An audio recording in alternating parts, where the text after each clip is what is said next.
गांव की सीमाओं से बाहर एक पुराना मंदिर था जो अपनी खौफनाक कहानियों के लिए जाना जाता था।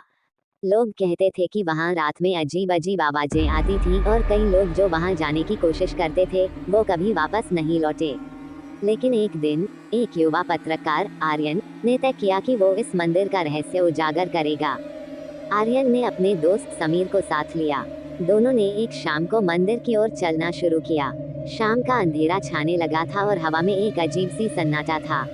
जैसे ही वे मंदिर के पास पहुंचे, एक सड़की आवाज ने उनका ध्यान खींचा। ये तो बस एक पुरानी बिल्ली होगी, समीर ने कहा, लेकिन आर्यन को महसूस हुआ कि कुछ तो है जो उन्हें बुला रहा है। मंदिर के दरवाजे पर एक बड़ा ताला लगा था, लेकिन आर्यन ने उसे तोड़ने की कोशिश की। दरवाजा खुला और अंदर एक गहरी अंधेरी गुफा का सामना हुआ।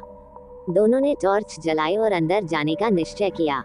जैसे ही वे अंदर गए, उन्हें दीवारों पर पुरानी चित्रलिपियां नजर आईं, जो मंदिर के इतिहास को दर्शाती थी।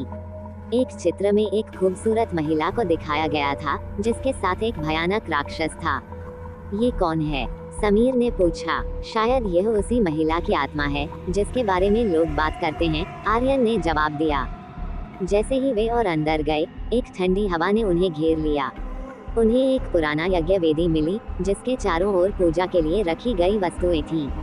अचानक उन्होंने एक अजीब सी आवाज सुनी, मुझे मुक्त करो। दोनों ने चौंक कर इधर उधर देखा। ये किसकी आवाज है? समीर ने घबराकर पूछा। आर्यन ने कहा, हमें इसे खोजने की जरूरत है। वे वेदी के पास गए और वहां एक पुरानी ताबूत दिखाई दी। आर्यन ने ताबूत को खोला और वहां एक प्राचीन ग्रंथ मिला।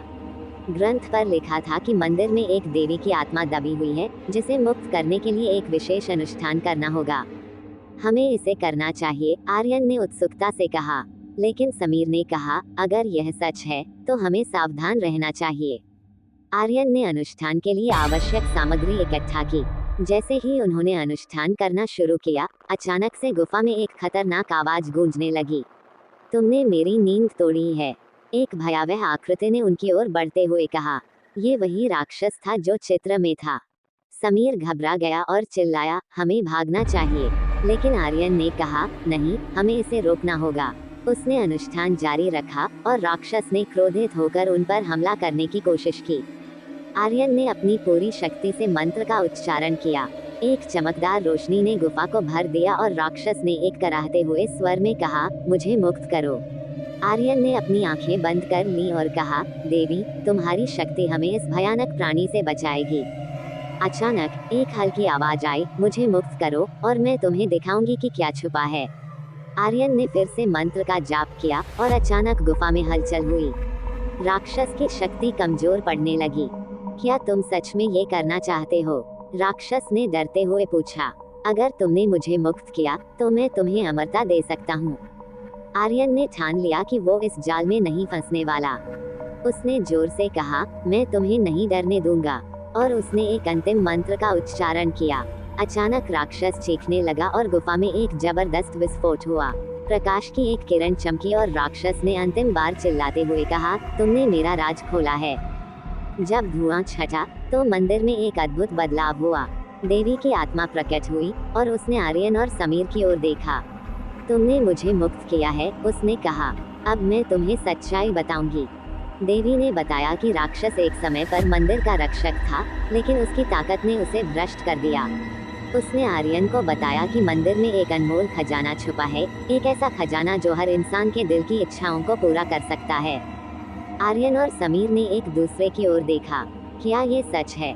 समीर ने पूछा। हाँ, देवी ने कहा, लेकिन इसकी कीमत है।